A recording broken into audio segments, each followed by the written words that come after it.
Hey guys, it's Unsecure Steve. Today in our lockpicking series, what we have is a 40mm Brinks Weatherproof Padlock.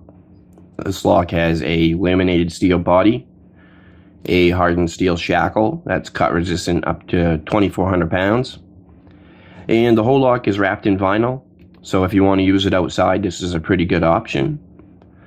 It's made to keep the weather and the humidity and the grime out, if you lock up your shed for the wintertime, or maybe you got a camp that you don't go to very often, this is a decent choice as far as keeping the weather out and corrosion and stuff.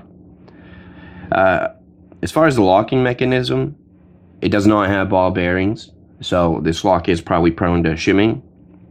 But if you check right here, you can see that it has these little rubber stoppers, and their main function is to not allow the weather and stuff to get down into the locking mechanism. But they also have a dual purpose of, you can't pry these up by hand, not very easily at least.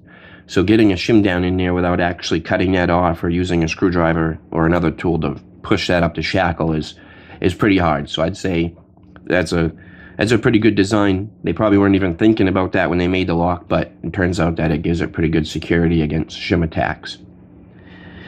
As far as the core, we have a 4-pin brass core that's covered by this dust cover to keep all the rain and the weather and stuff out. The only downfall to that is if the weather does end up getting in there, that cover will keep it in and corrode your core up pretty good probably. Go ahead and stuff this in the vise.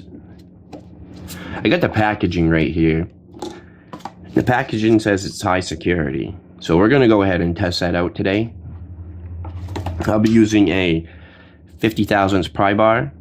It is a Covert Instruments ergo pry bar, and I know it's made for right-handed people, but when I'm working in a vise, it works perfect because I can set my thumb right up there and add tension.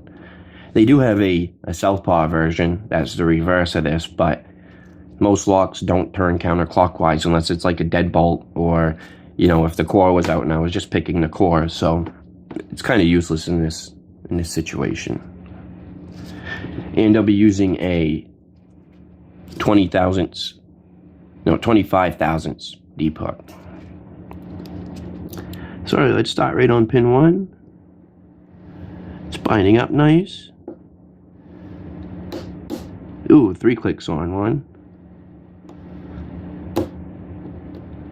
3 clicks on 2, and I got a little bit of core rotation. Nothing on 3.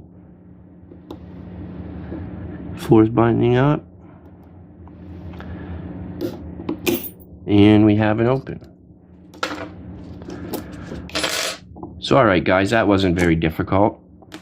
If I had to say, I would probably assume that pin 1 and pin 2 are serrated.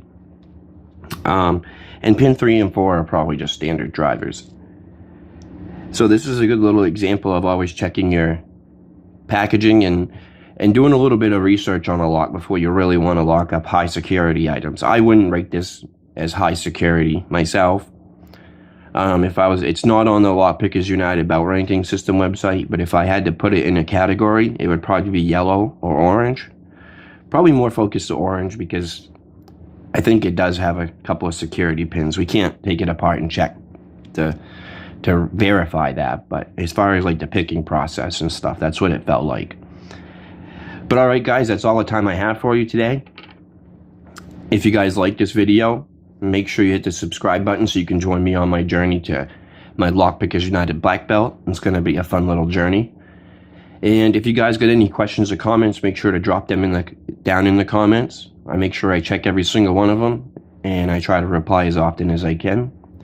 And guys, remember, if you can't be good, then be good at it. I'll see you next time.